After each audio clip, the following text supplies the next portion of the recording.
quelques jours, nous étions en déplacement. Nous avons accompagné le Premier ministre et chef du gouvernement à Paris, où la République démocratique du Congo a participé au sommet sur le nouveau pacte financier mondial. Et pendant que nous y étions, je pense que vous avez tous suivi la publication du rapport du groupe d'experts des Nations Unies, qui est venu corroborer ce que nous avons toujours dit à propos de la présence de troupes rwandaises à l'est de la République démocratique du Congo. Cette fois-ci, vous avez vu qu'il y avait des noms des officiers qui opèrent dans l'est du pays, mais aussi les méthodes, les massacres tels qu'ils ont été faits. Vous avez suivi aussi il y a quelques semaines le rapport qui a été fait dans ce sens par l'ONG Human Rights Watch. Et donc pour nous, le gouvernement de la République démocratique du Congo, nous pensons que le moment est venu parce que nous avions reçu ici des hôtes de marque, plusieurs pays qui ont promis notamment des sanctions. Nous pensons que le moment est arrivé pour que ces sanctions puissent produire leurs effets, parce que puissent être prises d'abord, parce qu'on ne peut pas penser restaurer la paix dans cette partie de la République démocratique du Congo sans la justice. Et donc je tenais à revenir sur ces points parce que nous n'avons pas eu l'occasion de le commenter. Nous aurons évidemment l'occasion de revenir dessus s'il y a des questions à ces sujets. Ce soir, nous avons voulu faire un focus parce que vendredi dernier, il y avait donc la célébration du 303e anniversaire de notre indépendance, donc pas de Conseil de ministres. Vous avez suivi vous-même les discours du président de la République qui faisait le point de l'état de la nation et donnait la perspective pour l'année qui va commencer. Vous savez que nous sommes dans une année électorale où les Congolais auront le choix de désigner leurs dirigeants. Le gouvernement prend acte avec satisfaction de voir que les opposants finalement vont nous rejoindre dans les processus parce qu'ils ont commencé des discussions, ils ont répondu favorablement à l'invitation de la centrale électorale. Peut-être que maintenant on va quitter la périphérie pour aller dans les vrais sujets, les sujets qui concernent le Congolais, pour que nous puissions donner des réponses. Et nous espérons que les réponses qui leur ont été données par la CENI, comme nous les disions ici, il appartenait à la CENI de construire les consensus autour du processus électoral. Nous espérons que dans le cadre des responsabilités qui sont les leurs, ils joueront leur part parce que nous, les gouvernements, nous allons continuer à financer le processus électoral, mais aussi à prendre des mesures. Et vous avez suivi il y a quelques semaines qu'il y avait une mission conjointe EAC, Forces armées de la République démocratique du Congo, qui est descendue à Rumangabo. C'est un site qui a été choisi pour préparer des opérations de cantonnement. La République démocratique du Congo, à travers le ministère de la Défense, se déploie matin et soir pour s'assurer que les sites soient prêts. Et dans cet ordre, il y avait la réunion, il y avait la réunion de Luanda, où il y avait toutes les organisations sous-régionales, SADC, CIRGL, CEAC, EAC, qui devaient discuter des questions stratégiques, notamment les déploiements de différentes troupes à l'est de la RDC. Et vous avez suivi que la coordination de toutes ces forces devrait être faite par la République démocratique du Congo.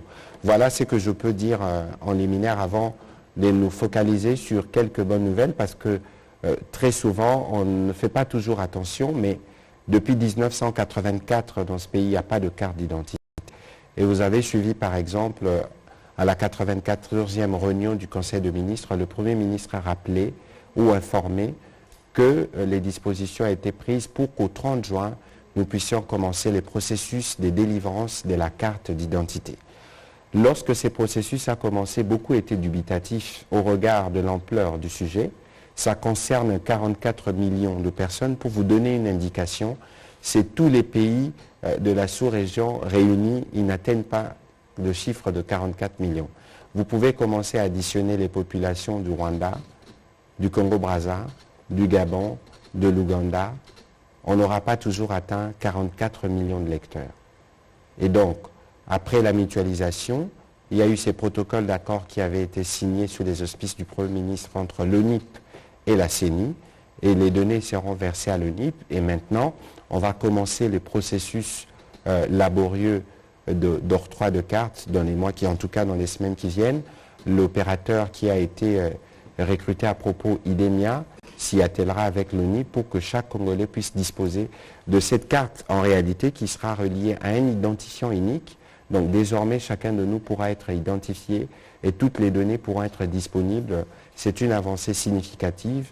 que nous n'avions pas vu depuis 1984. Beaucoup d'entre nous n'étaient pas nés, moi je l'étais déjà. Dans la série des bonnes nouvelles, nous avons réussi, nous avons terminé avec une conclusion positive, la 4e revue avec le Fonds monétaire international. Vous savez que c'est des revues semestrielles qui regardent comment nous dépensons, comment nous mobilisons et quelles sont les réformes que nous implémentons. Nous sommes à la porte d'un record parce que très souvent on ne franchit pas le seuil de la 4e revue, mais nous avons commencé les travaux pour la 5e revue. Nous pensons qu'elle sera concluante parce que dans la stratégie économique du gouvernement, c'est des réformes, c'est des mesures qui permettent d'assurer un meilleur encadrement de nos finances publiques.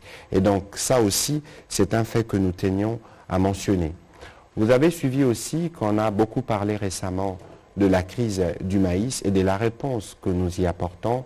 Et dans les cas de ces réponses, il y a notamment le service national qui, en 4 ans, est passé de 1000 tonnes à 15 000 tonnes. C'est vous dire l'effort ou les efforts qui sont consentis pour que nous puissions répondre à tous ces besoins.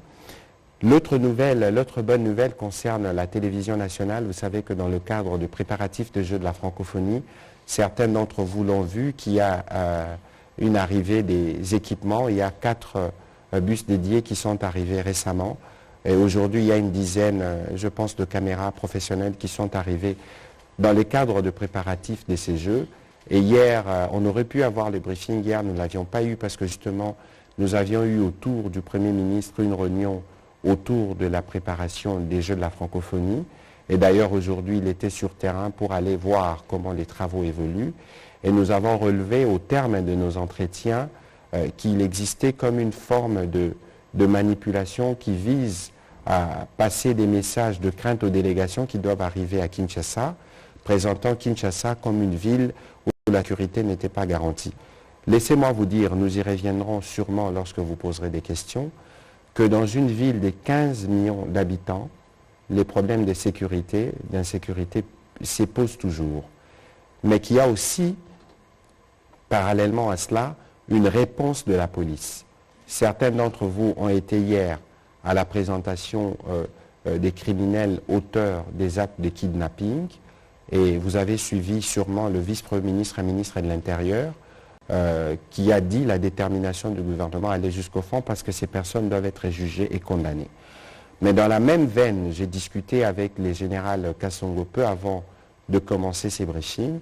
Il m'a rassuré que la police n'a pas identifié de cas de trafic d'organes tels que les réseaux sociaux ou chez les êtres humains.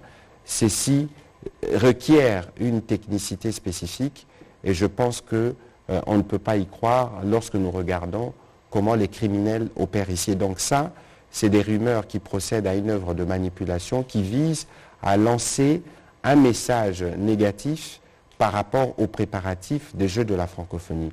Les Jeux de la francophonie, pour nous, gouvernement, c'est des Jeux de l'espoir et des Jeux de la solidarité. Nous avons été à Djerba avec le Premier ministre chef du gouvernement à l'occasion du dernier sommet de la francophonie où invitation avait été lancée à tous les pays francophones pour venir à Kinshasa, qui, je dois le rappeler, la capitale du plus grand pays francophone en termes de superficie, peut-être pas encore en termes de locuteurs après la France, mais nous dépasserons sûrement la France bientôt. En termes de locuteurs de la langue française, nous pensons que c'est un grand rendez-vous et que tous les pays francophones devraient y répondre, comme c'est le cas d'ailleurs lorsque les Jeux se passent ailleurs, pour témoigner cette fois-là la solidarité au peuple congolais. Et les dispositions sont prises pour, à la fois, pour assurer la sécurité, la bonne prise en charge médicale et tous ces protocoles qui ont été établis par l'Organisation internationale de la francophonie. Je vais terminer sur ces chapitres parce que vous avez suivi ce matin que le président de la République était à Luanda avec ses homologues angolais et zambiens. On a parlé du corridor de Lobito qui devrait permettre à travers les chemins de fer les transports de minerais entre les 3 pays. Mais il y a eu aussi un événement, c'est la connexion pour la première fois entre la République démocratique du Congo et l'Angola et à travers l'Angola toute la partie de l'Afrique australe par fibre optique.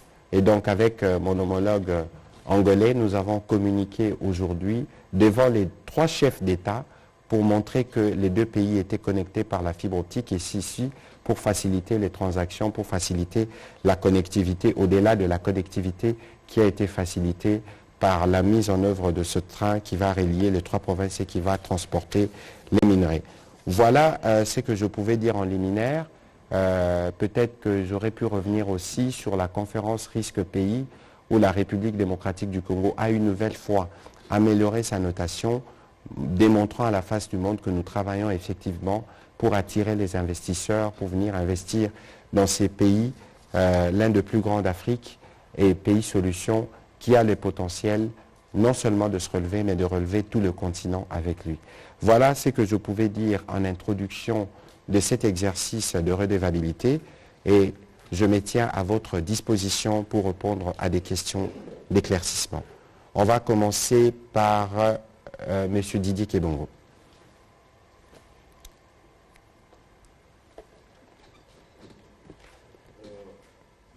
Merci, Monsieur le Ministre. J'ai 2 petites questions par rapport à la francophonie. Certains pays se désistent, d'autres décident d'envoyer des équipes réduites pour les Jeux de la francophonie ici à Kinshasa. Je voudrais avoir votre commentaire à ce sujet.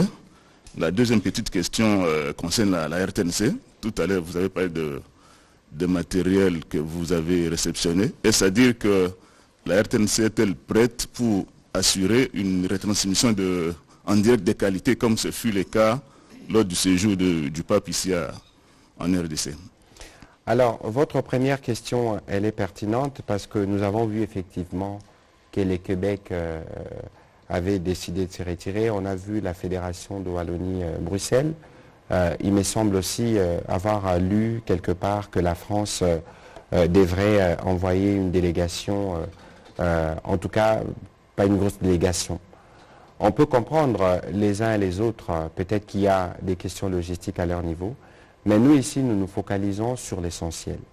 L'essentiel pour nous, c'est les infrastructures qui doivent nous permettre d'accueillir ces jeux et d'avoir des jeux de qualité. Nous avons parlé des jeux que nous voulons placer sous les signes de l'espoir, mais aussi sous le signe de la solidarité par rapport à la République démocratique du Congo. Et donc, les différents pays qui prennent des décisions par rapport à leur réalité respective, il y a un travail diplomatique qui se fera, mais nous pensons par exemple que pour ce qui concerne la France, qui est le premier, si je peux me permettre, le premier pays francophone, il faut une participation claire et forte.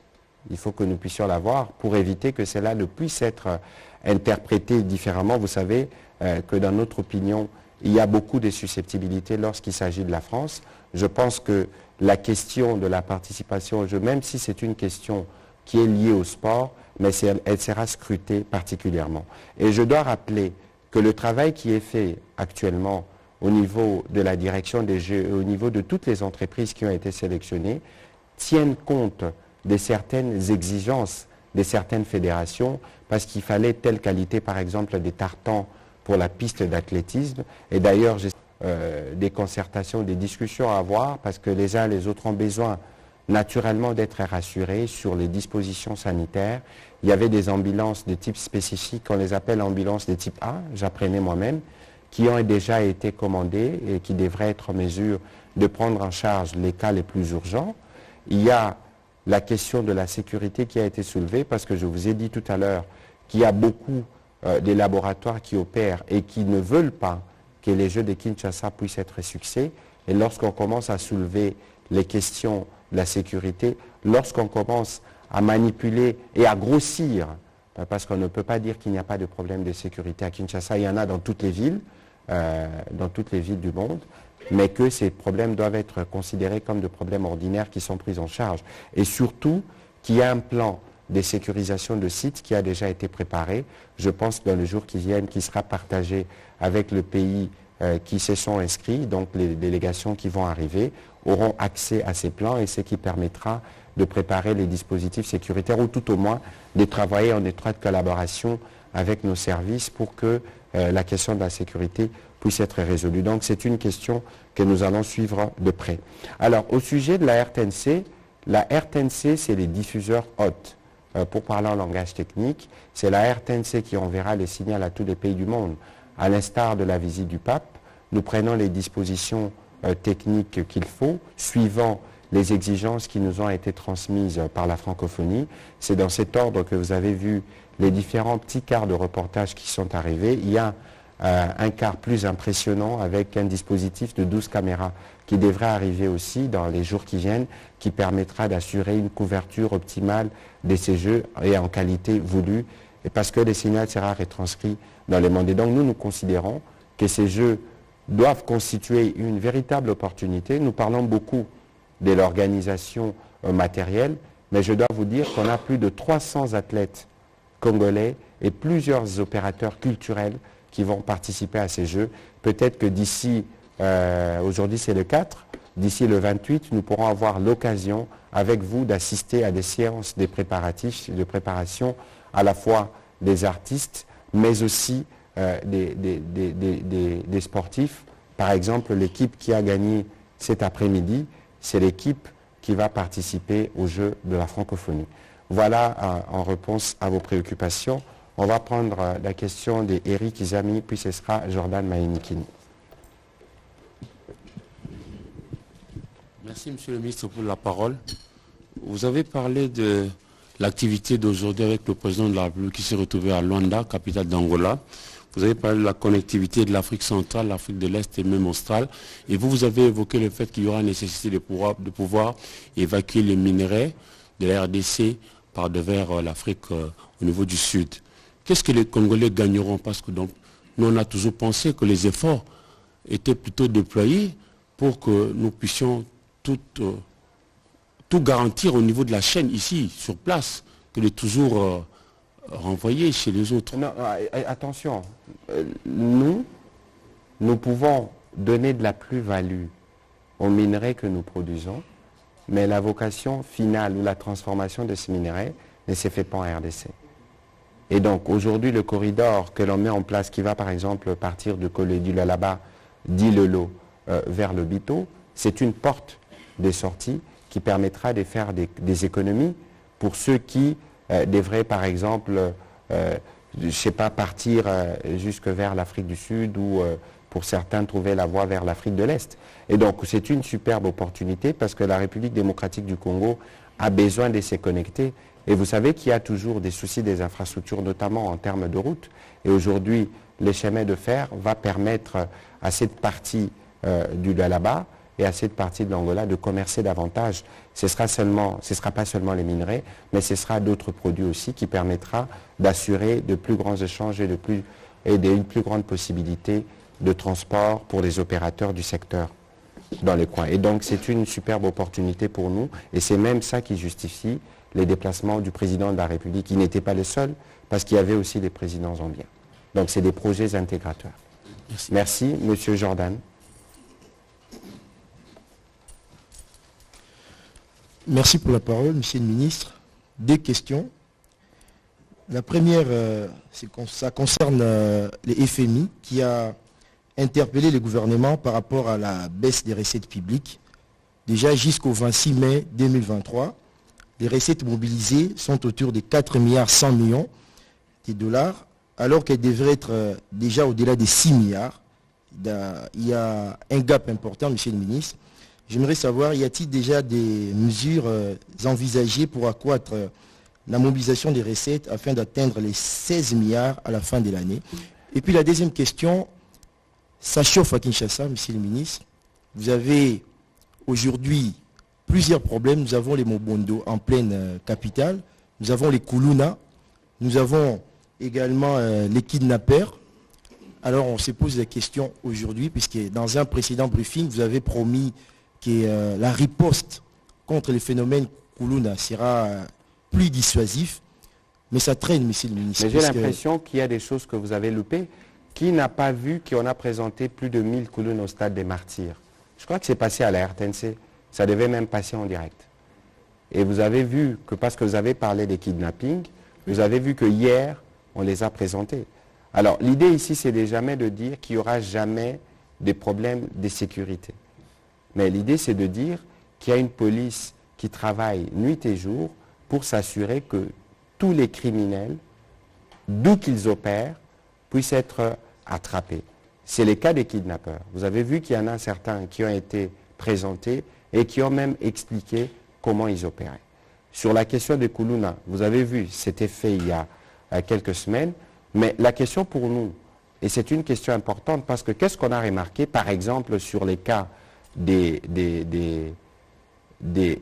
kidnappeurs, il y a certains qui ont été appréhendés il y a quelques mois et qui arrivent à se soustraire. Et donc l'idée, c'est de travailler de manière étroite avec la justice pour que la justice puisse sévir dans toute sa rigueur et que tous ces récidivistes, ces criminels connus qui disparaissent et qui reviennent, puissent cette fois-ci subir la rigueur de la loi. Et je pense que cela sera fait parce que le vice-premier ministre s'y est engagé. Alors, sur votre première question, alors je ne saurais pas aller dans le détail parce que je n'ai pas les statistiques, mais je sais par exemple que les mois en termes de mobilisation ne s'équivalent pas dans l'année. Il y a des mois où il y a des échéances fiscales, je crois, c'est les mois d'avril, où vous avez un pic des recettes. Il y a des mois comme le mois de janvier où ce n'est pas toujours les recettes attendues, ce n'est jamais des prévisions linéaires. Mais ici, il faut noter, cher Jordan, que ça fait 4 revues que nous travaillons avec le fonds de manière étroite. Ça veut dire qu'ils ont accès au plan des trésoreries, ils voient comment nous dépensons, ils notent là où il y a des difficultés. Par exemple, pour la conclusion de cette 4e revue, nous avions quelques soucis parce qu'ils estimaient que la masse salariale était assez élevée. Parce qu'il y a eu notamment des réajustements pour ce qui concerne les enseignants et plusieurs catégories sociales qui auraient pu occasionner un déséquilibre dans les prévisions qui ont été faites. Mais c'est là, nous leur avons donné des réponses et cela a conduit à la conclusion. Ici, il faut noter qu'il y a une détermination du gouvernement. Dois-je rappeler le contexte mondial qui est difficile, qui est marqué par la guerre en Ukraine et par les conséquences du Covid. Mais au-delà de cela, vous avez vu que la République démocratique du Congo a eu le taux de croissance le plus élevé d'Afrique, 8,6 ou 8,7 en 2022, et les perspectives pour 2023 sont tout aussi positives. Nous n'allons pas considérer que nos objectifs sont déjà atteints, simplement parce que nous avions eu ces pics en termes de taux de croissance, mais nous considérons que c'est une tâche quotidienne qu'il faut continuer à faire à travers les régies, à travers les services d'assiette, à travers les réformes, pour nous permettre d'absorber le maximum que nous puissions tirer de notre économie. On va prendre la prochaine question de Benoît Yemba.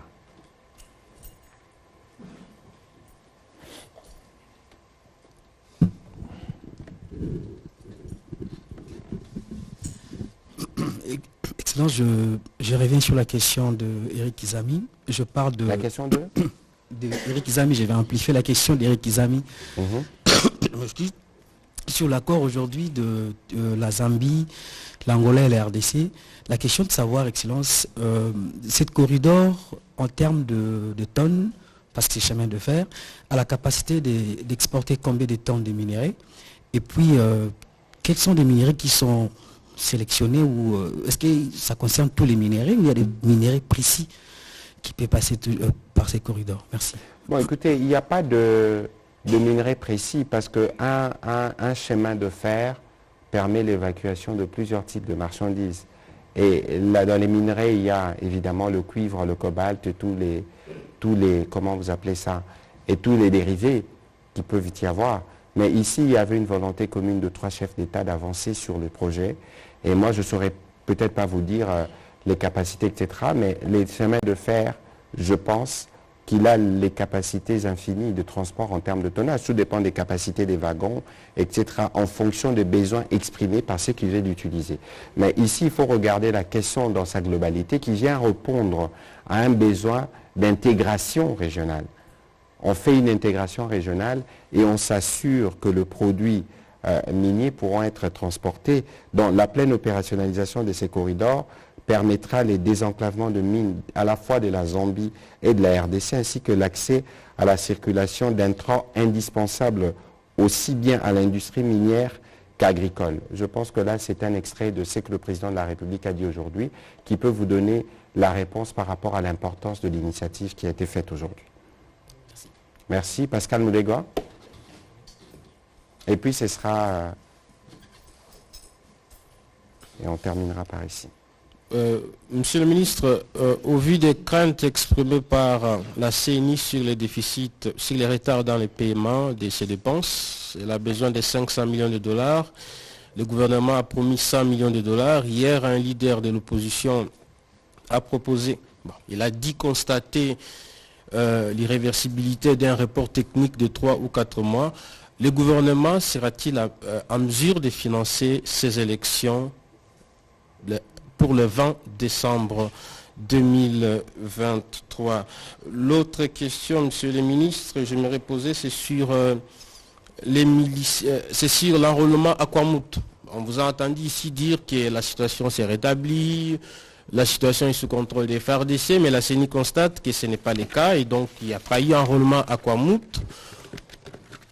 Qu'est-ce qui se passe réellement à Kwamouth? Qu'en est-il des miliciens Mobondo qui vadrouillent dans la commune de Maluku? Que fait l'État? Que fait l'armée? Écoutez, à votre première question, je crus lire le plan de sortie de crise de l'honorable Muzito, parce que c'est de lui, je pense que vous faites allusion. Irréversibilité du processus. Je crus lire qu'il a émis des hypothèses. Parce que nous avons reçu notamment, je ne l'ai pas mentionné, des appuis budgétaires de l'ordre de 500 millions de dollars où il pensait qu'on pouvait utiliser pour qu'on arrive à cela. Alors c'est bien que ce soit lui parce que lui, il était Premier ministre en 2011 et en 2011, il y avait, souvenez-vous, les mêmes craintes et inquiétudes. On disait qu'on ne tiendrait pas le délai. Souvenez-vous de l'époque du pasteur Daniel Ngoï-Mulunda où nous avons financé nos élections à 70 à 80% et c'était Adolphe Muzito, le Premier ministre à l'époque. Comment avait-il fait? Donc, on ne va pas revenir sur cette époque, juste pour vous dire que depuis les débuts du processus électoral, il y a des craintes, il y a des inquiétudes sur les financements. Mais observez bien, Madame Bintou était avec nous ici dans les briefings, il a dit que même eux étaient dubitatifs sur le respect du calendrier qui avait été fait par la CENI. Mais observez aujourd'hui à quel moment ces calendriers n'a pas été respecté. Et donc, on peut bien comprendre que la CENI, parce que nous avions un mécanisme de préfinancement ou des provisions, que la CENI ait des inquiétudes parce qu'il n'y a pas eu financement dans des délais qui ont été donnés. Il faut comprendre le contexte dans lequel nous sommes. Nous sommes en programme, il faut tenir des équilibres. Nous avons la guerre qu'il faut financer. Nous avons la situation humanitaire qui est celle qu'il faut gérer. Et nous avons d'autres besoins impérieux du pays auxquels il faut répondre en même temps. Mais ici, mon collègue de finances, Nicolas Kazadi, a eu une réunion non pas seulement avec le président de la CENI, mais avec toute l'Assemblée plénière. Et je pense que ceux qui veulent penser qu'il y aura un problème de financement qui justifie les retards des élections, je pense qu'ils doivent commencer à relativiser leurs calculs. Parce que si depuis les débuts du processus, il y avait cette crainte de financement, mais les rendez-vous ont été tenus, comptez sur nous pour que le rendez-vous principal qui est attendu en décembre 2023 puisse être tenu, le gouvernement s'y attelle. Et donc peut-être que le ministre des Finances, le moment venu, vous donnera des éléments, des réponses plus détaillées à propos. Vous avez parlé du processus électoral des Mobondo de Kwamouth. Hier, le vice-premier ministre, ministre de l'Intérieur, a présidé la réunion du cadre de sécurité sur la sécurité électorale, je pense que vous devez être informés, où il a réuni les membres du gouvernement, les différents responsables des services de sécurité, notamment de l'armée et la CENI, pour discuter justement de ces questions. Aujourd'hui, 74 villages sur 140 que nous comptons dans cette partie du pays, on a encore des problèmes de sécurité, parce qu'il ne s'agit pas simplement de dire nous allons enrôler dans cette partie du pays. Mais pour enrôler, vous devez être sûr que vous avez préalablement assuré la sécurité du matériel électoral, du personnel de la CENI et de ceux qui viendront le faire. Il faut le faire dans des conditions optimales. Donc on peut observer par exemple qu'à Kwamouth, il y a une certaine quiétude, une certaine sérénité, parce qu'il y a des opérations qui sont en cours, des opérations militaires et policières qui sont en cours dans cette partie du pays. Il y a sûrement d'autres coins pour lesquels il faut faire davantage, parce que les Mobondo se retirent parfois en forêt, ils opèrent nuitamment, ils y retournent, ils opèrent sur le fleuve, ils y retournent, et donc on ne peut pas décider, on va commencer l'enrôlement et exposer les populations qui vont aller se faire enrôler. Mais ici, je tiens à rappeler que même si l'enrôlement se fait pour ces parties, les parties du pays qui sont concernées par la sécurité, je pense à Kwamut, une partie de Maluku, une partie dans le Nirangongo ou dans le Rutshuru, les sièges, la répartition de sièges, la loi sur la répartition des sièges a déjà été établie et promulguée. La loi, elle ne changera pas. Et donc, pour Kwamut, je pense que c'est un siège, le seul siège a déjà été attribué. Donc, dans l'hypothèse où les conditions sécuritaires ne sont pas réunies pour refaire l'enrôlement, parce qu'on en parle, on en parlait déjà récemment, mais il faut s'assurer que toutes les précautions sont prises. Et donc, ils pourront, ceux qui se sont enrôlés pourront voter, ils auront le siège qu'ils avaient déjà, suivant le poids démographique des élections dernières. Donc, il faut considérer ici la volonté du gouvernement de prendre toutes les dispositions sécuritaires pour permettre aux Congolais de s'enrôler, parce que nous voulons des élections inclusives, nous voulons que les élections qui viennent puissent connaître la participation de tous les Congolais. D'où la nécessité d'améliorer les conditions de sécurité dans les zones où il se pose des problèmes, et c'est ce sur quoi nous travaillons. Excusez-moi, mais lorsque vous parlez des lobbies qui mijotent contre les jeux de la francophonie, vous parlez de l'opposition ou du Rwanda? Non, je ne voudrais pas aller dans la singulariser, mais je crois que le Rwanda n'a aucun intérêt que le jeu de la RDC soit un succès, c'est connu. Mais pour le reste, ce serait dommage alors qu'un opposant, qui qu'il soit, agisse contre les jeux de la francophonie, qui en réalité, ce sera l'image du pays. Les athlètes ou les léopards qui nous ont réjouis récemment au Gabon 2-0, j'ai vu l'honorable Sessanga féliciter l'équipe nationale. Ici, il faut qu'on apprenne ou qu'on arrive à faire la part de choses. Parce que, il faut un peu commencer à quitter la République des réseaux sociaux qui n'est pas toujours le reflet de la réalité. Parce que sur les réseaux sociaux, vous avez des gens qui opèrent sous des identités inconnues avec un... Moi, j'ai vu, par exemple, faire une petite photo circuler, je ne sais pas si c'est photo, un document disant que Kinshasa est invivable. Mais ça a été préparé par un laboratoire qui a balancé. Kinshasa est invivable pour qui? Est-ce que les Kinois, dans leur grande majorité, ne sortent pas samedi soir? Pour vous, sûrement que vous avez des habitudes de prendre un verre après le boulot.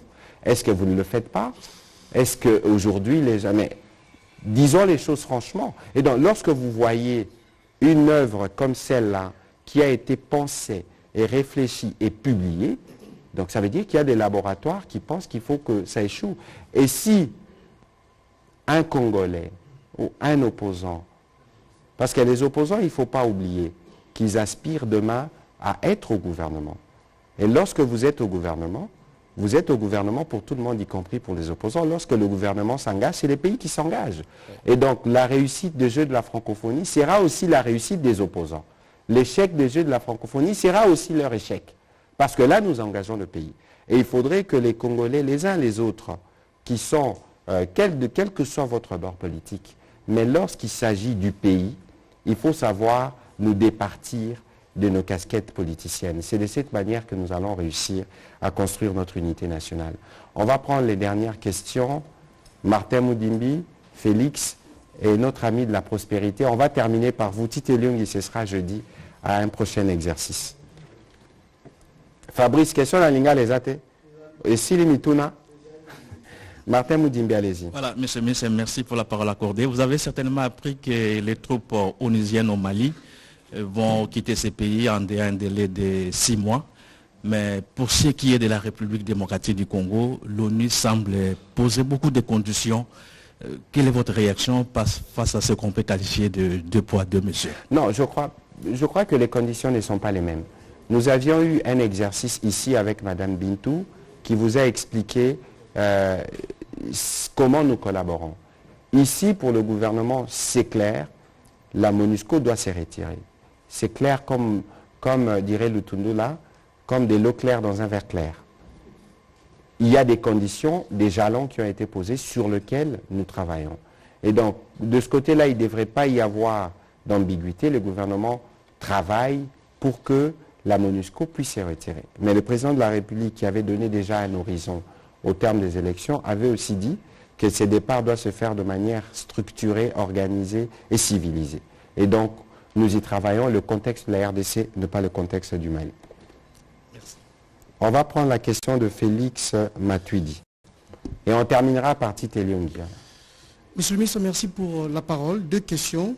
La première, ça concerne la présentation des kidnappeurs à Kinshasa.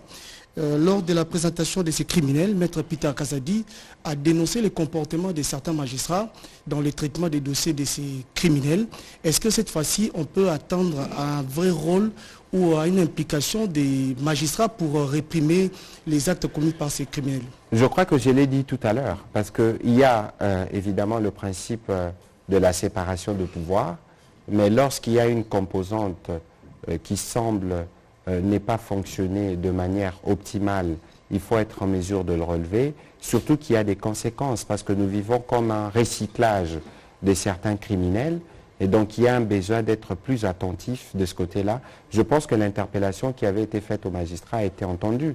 Et n'oubliez pas que très souvent, le président de la République, lorsqu'il s'exprime pour ce qui concerne la justice, il a toujours des mots qui sont assez durs, et nous espérons que le message a été capté et que les conséquences seront tirées, notamment pour ces kidnappeurs. Vous voyez par exemple les événements qui se passent en France. J'ai discuté tout à l'heure avant le début de cette émission. On a condamné immédiatement certains incendiaires ou certains casseurs.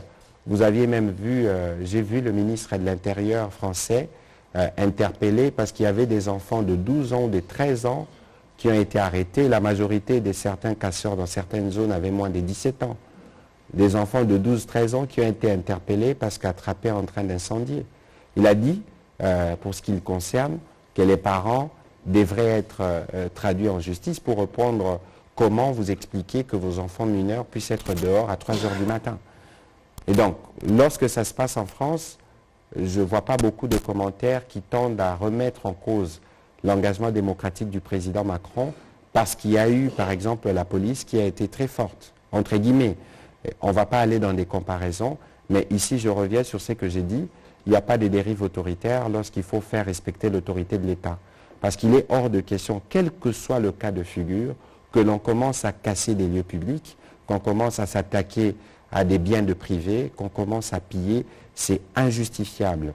On peut comprendre le tort qui a été fait. C'est pour ça que la justice doit agir et doit répondre suivant les conditions qui sont les siennes, mais aucun comportement de ce type ne doit être toléré nulle part d'ailleurs. Voilà. Monsieur le ministre, dernière question. Le président Cyril Ramaphosa est annoncé à Kinshasa. Qu'est-ce qu'on peut attendre de cette visite? Il y a déjà des ministres sud-africains qui sont en République démocratique du Congo dans le cadre de la grande commission mixte qui existe entre les deux pays depuis bien longtemps. Il y a des secteurs, notamment le mine, l'énergie, qui font l'objet de ces discussions régulières. Je crois que le président Ramaphosa viendra dans ces cadres-là pour assister à la conclusion des travaux qui ont été faits par les experts de deux gouvernements ainsi que le membre du gouvernement des deux pays amis, Afrique du Sud et RDC. Voilà. Merci beaucoup, Excellence, pour la parole. Une nouvelle question sur le phénomène kidnapping. Quel message vous lancez à la population qui est plongée maintenant dans la peur, dans l'angoisse face à ces phénomènes? Et la deuxième question, pour terminer, la seconde, c'est en rapport avec la carte d'identité. Le chef de l'État a lancé le processus de sa délivrance le 30 juin dernier. Et quand est-ce que le peuple congolais, tous les Congolais seront servis? Merci. Alors, sur la première question, vous faites bien de la poser. Parce que on a par exemple remarqué, aujourd'hui il m'a été dit, qu'on a présenté un journaliste de la RTNC comme étant kidnappé alors qu'il ne l'était pas.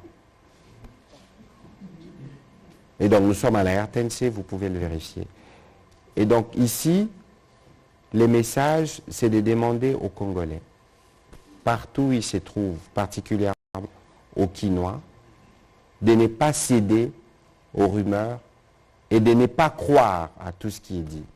Je vous ai donné la démonstration tout à l'heure que lorsqu'on dit qu'il y a trafic d'organes, pour arriver à faire un trafic d'organes, ça signifie que vous devez disposer d'un matériel de chirurgie. Ça veut dire que lorsqu'on vous attrape, vous, c'est un exemple, on doit être en mesure de faire une opération sur vous pour vous retirer un organe. On doit être en mesure d'avoir un frigo, un matériel de refroidissement approprié pour conserver l'organe qu'on aura préalablement pris chez vous. Et donc vous voyez que ça nécessite une mécanique particulière et je ne pense pas que les conditions sont réunies pour avoir en masse des choses de ce genre. Et donc ça, par exemple, il ne faut pas y croire. Deuxièmement, sur les cas des kidnappings, c'est vrai. Il y a les phénomènes qui ont été observés, notamment on parle des gens qui opèrent avec des véhicules catch, mais la police, ils travaillent, on a identifié des réseaux, on en a présenté certains, et d'ailleurs, certains, il semble que c'est des visages qui sont connus, de gens qui se présentent comme parfois des influenceurs ou des influenceuses, des visages connus, qui ont été attrapés et qui seront jugés. Donc ici, il ne faut pas tomber dans la panique, il ne faut pas tomber dans la peur, il ne faut pas croire à tout ce qui vous est dit. Et d'ailleurs, je veux demander aux responsables de la police, je crois que si cela n'a pas encore été fait, on va communiquer abondamment à la RTNC sur un numéro vert où les Congolais qui seront informés des cas de ce type pourront les dénoncer. Comme ça, on est sûr que chaque cas est pris en charge. On est sûr aussi que ceux qui pensent pouvoir manipuler ou jouer sur les craintes collectives pour s'aimer un climat de peur, qu'on soit en mesure de les identifier, parce que ça aussi, c'est des actes qui sont répréhensibles. Sur la carte d'identité, le président de la République a reçu la carte prototype parce que c'est ce qui avait été prévu. Mais maintenant, il y a 44 millions de personnes qui sont concernées. Dans un premier temps, en tout cas ceux qui auront atteint l'âge de la majorité à la date des élections. Mais la carte d'identité, on va aller partout parce qu'il faut qu'on soit en mesure de donner à tous les Congolais un identifiant. Le NIP travaille étroitement sur les sujets avec IDEMIA, l'entreprise qui a été réputée, parce qu'ici, je vous ai donné des proportions en termes des populations. Donc, il faut une grosse boîte qui soit en mesure de gérer toute cette base de données. Et l'entreprise qui a été sélectionnée est en mesure de le faire parce qu'ils l'ont fait dans un pays comme l'Inde où il y a 1,4 milliard d'habitants. Et donc, nous pensons que techniquement, il ne devrait pas y avoir de problème. Mais pour la suite, et donc, nous reviendrons pour vous donner les informations détaillées de comment cela va se passer et comment chaque Congolais pourra disposer de sa carte. Le président de la République souhaitait que cette carte puisse être donnée gratuitement à tous les compatriotes. Monsieur Tite Lungi. Merci, monsieur le ministre, pour cette opportunité. Deux petites questions. La première, c'est par rapport à l'instabilité des institutions provinciales. Monsieur le ministre, plus de 4 à 5 provinces aujourd'hui sont sujets de déstabilisation. Nous sommes à Kinshasa, au Congo central, Tanganyika et l'espace Kassai. Je ne sais pas, lorsque le gouvernement constate cette instabilité, à quoi on s'attend pour les développements de nos provinces ou comment? Ça, c'est la première question. La deuxième question, monsieur le ministre, on en a parlé également en ce qui concerne le processus électoral. On a vu la CENI aujourd'hui, dans le cadre de ce qu'on a dit, cadre de concertation, réunir quelques opposants, mais on n'a pas vu le PPRD ou le FCC. En tant que gouvernement, cet élan-là d'approcher le parti prenante dans le cadre des discussions, est-ce que, croyez-vous qu'on sera réellement en face des élections apaisées où la confiance mutuelle sera... Je ne suis pas sûr que vous posez la question à la bonne personne. Parce que c'est la CENI qui a pris l'initiative d'inviter les opposants dans son rôle en tant que CENI. Et donc, s'il y a des forces politiques qui ont décidé librement de ne pas participer aux élections, c'est les choix politiques qu'ils ont faits. Ici, la CENI, par souci d'inclusivité, parce que les élections que la CENI organise ne sont pas la propriété de la CENI. Les élections sont faites pour le peuple congolais, à travers la CENI. Donc, le président Kadima et tout son bureau, ce qu'ils font, ils ne les font pas pour eux. Ils les font pour le Congolais. Et donc, il est important qu'au niveau de la CENI, que lorsque des Congolais qui veulent être candidats dans ces élections ont des inquiétudes, il est du devoir de la CENI de les approcher. Mais pourquoi il existe alors le cadre des concertations? Parce qu'on sait que les processus électoraux sont laborieux. Là, par exemple, au plus tard, dans 12 ou 10 jours, on doit finir avec les dépôts de candidatures, le 15 juillet. Est-ce que les partis politiques sont prêts? Est-ce que les partis politiques aujourd'hui sont en mesure de savoir quels sont les éléments constitutifs qu'ils doivent mettre dans les dossiers de chacun de leurs candidats? Est-ce qu'ils savent qu'il faut aller déposer les candidatures dans les 180 ou 171 bureaux de réception et de traitement de candidatures à travers le pays, alors que certaines provinces n'ont de vol qu'une fois la semaine? Ça veut dire que le temps n'est plus à des réflexions. Le temps aujourd'hui, c'est de dire, nous avons nos listes prêtes, on s'attelle à répondre aux besoins logistiques pour aller les déposer dans les différents territoires, et c'est très laborieux. Et donc, je pense que ça, c'est un point qu'il faut noter, qu'il faut mentionner, qu'il ne faut pas oublier que c'est la date du 15 qui est la date finale. Alors, sur votre première question par rapport à la stabilité des assemblées provinciales, c'est un vrai sujet. Parce qu'en réalité, les assemblées provinciales, c'est des querelles qui portent sur quoi? Ce qui porte, est-ce que les députés provinciaux ont été payés ou pas? Est-ce qu'ils ont reçu tel ou pas? Mais malheureusement, ces querelles ne portent pas beaucoup sur comment nous arrivons à développer les provinces. Ça, c'est la vraie question. C'est la vraie querelle que nous devions voir entre les députés provinciaux et le gouvernement provincial, ou même plus tard avec le gouvernement central qui ne donne pas toujours le moyen, etc. Mais le débat n'est pas toujours celui-là. Au niveau du gouvernement, il y a des dispositions qui sont prises pour s'assurer que les provinces... Vous avez vu par exemple la situation dans le Sud Kivu, le VPM intérieur s'était rendu sur place où il a invité les députés provinciaux ici pour ne fût-ce que maintenir ces climats de dialogue et s'assurer que nous veillons à la stabilité au niveau du fonctionnement de nos provinces. Mais s'il y a des politiciens qui ont des calculs, parfois le calcul politicien, vous ne pouvez pas toujours les prédire. Si l'objectif c'est l'instabilité, ils y arrivent, mais ils n'y arriveront pas toujours parce que nous, le gouvernement, nous ne laisserons pas les provinces, par le temps ici qui nous conduisent vers les élections, être perturbées pour des motivations inavouées. On va finir avec Fabrice pour la question en lingala. Matondi mingi Thomas Patrick Moyaya, nazali obena mituna mibale. Zambi bolobi makambo ya ba mikanda ya ba Congo démocratique. Solo ba imboka balinko yeba. Bokengi nini obotie obikila na kati ya mokanda wana pambate bikolo misusu ba dongolo miso ba okolo ba mokando wapi? Carte d'identité. Obenga oboni na linga. Carte d'identité na linga les amis. Mokanda ya Bayi Congo démocratique. Mokanda ya Bayi Congo démocratique. Voilà. Bokanga. Solo botie bokengi nini obikila Zambi banguna ya Congo démocratique baya kozwa carte wana te pambate to moni pe na carte d'électeur batu ya mboka mususu pe ba profiter kozwa yango. Motuna mibale ezali toyoki mbula matari ya Congo démocratique koloba ete bokengi ezongi na ngambo ya Kwamutu nzokande baibakima kibitumba bazali awa na mbo na ngoma mkonzi Kisasa bazali kosenga obe mwa mosolo po ete bazonga na mboka na bango pamba te ningi bandako ezikaki biloko na bango nyonso ebebaki bandako ezalaki ya kotumba bakozonga ndenge nini soki bino mbula matari assisté bangote matoni na motuna na ya liboso o etali mokanda ya Bayi Congo démocratique.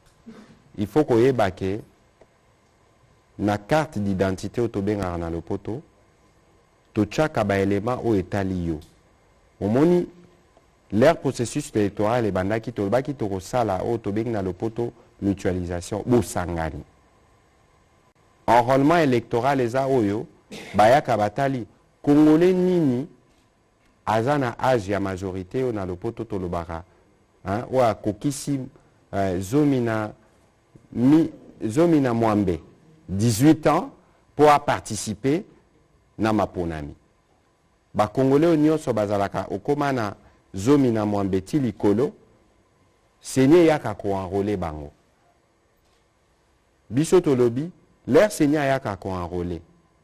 Pour na besoin à élection, to bakisa.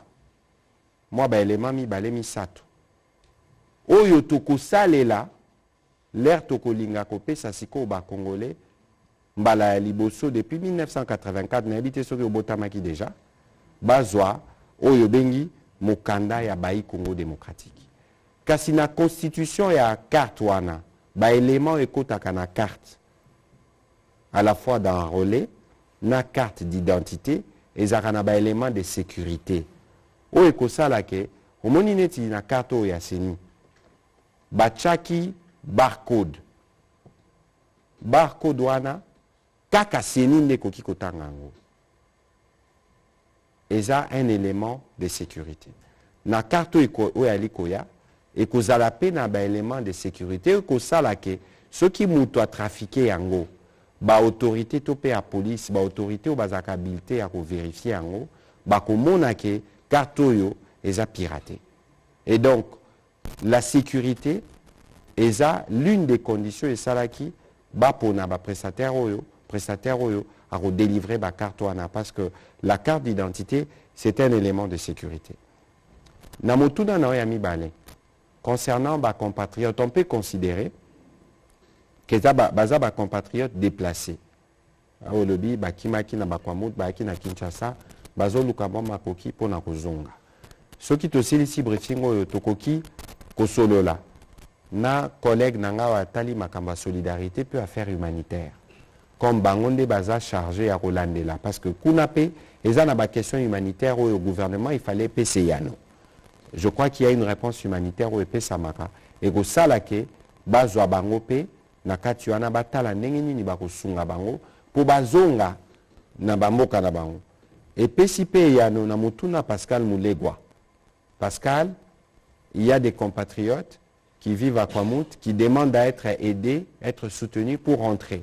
Ça veut dire que s'ils décident de rentrer, c'est que les conditions de sécurité permettant leur retour sont réunies. Voilà un témoignage qui nous est arrivé en direct. Neko Fabrice Tatondio Botondi, je vous remercie aussi pour votre participation à cet exercice de redevabilité. J'espère que d'ici la fin de la semaine, nous pourrons avoir un exercice sur terrain avec la francophonie parce que ce sera maintenant notre sujet principal parce qu'il faut que les Congolais se mobilisent et s'approprient ces jeux. J'espère que nous pourrons compter sur vous comme vous nous avez accompagnés pour la visite du pape pour que les 10 jours du 28 juillet au 6 avril puissent être les 10 jours qui vont véritablement contribuer au changement de narratif de la République démocratique du Congo et que pour que toutes les délégations qui viennent bénéficient de notre hospitalité légendaire et pourquoi pas de l'encadrement des journalistes parce que vous allez accompagner les athlètes dans leurs différentes disciplines.